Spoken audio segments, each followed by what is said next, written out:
I was probably 10 years old when my parents first brought me here to Vajont Dam.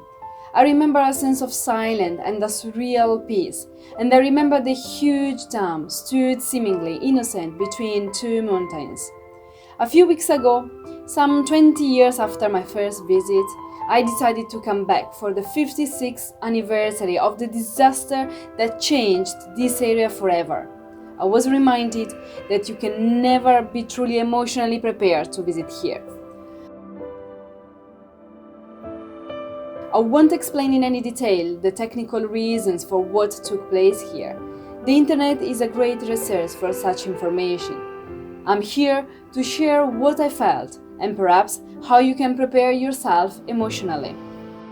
As soon as you leave the car in front of the information point, you are reminded of the loss through small sheets of cotton showing the names of the children who died that night.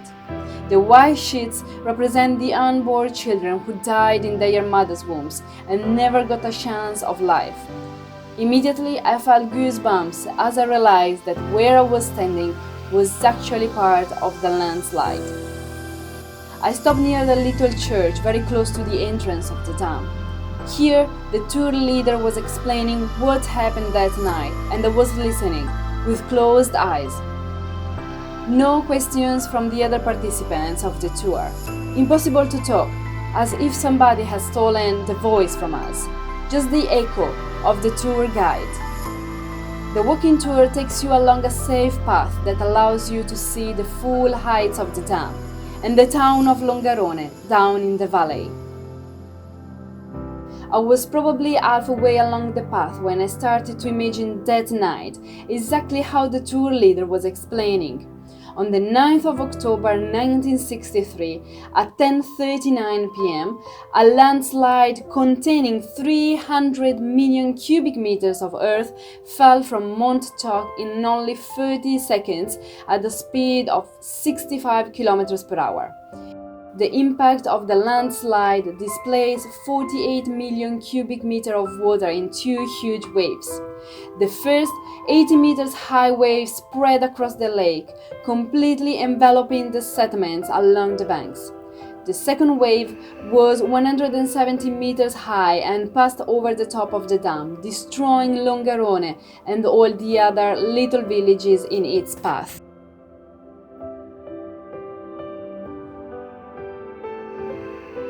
A real disaster that saw the death of 1,910 souls. And me, standing there, between the remainings of the old town and the dam, still in perfect condition, feeling the deep sense of silence and wondering about the meaning of all this. I was alive. I am alive. I can breathe. I can walk. I can talk. But these people, they are gone. They're just memories and stories that cannot be forgotten.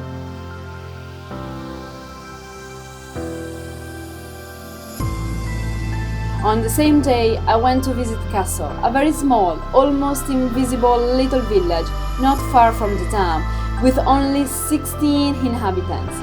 I jump back to the past that will make you feel once again back in the old days.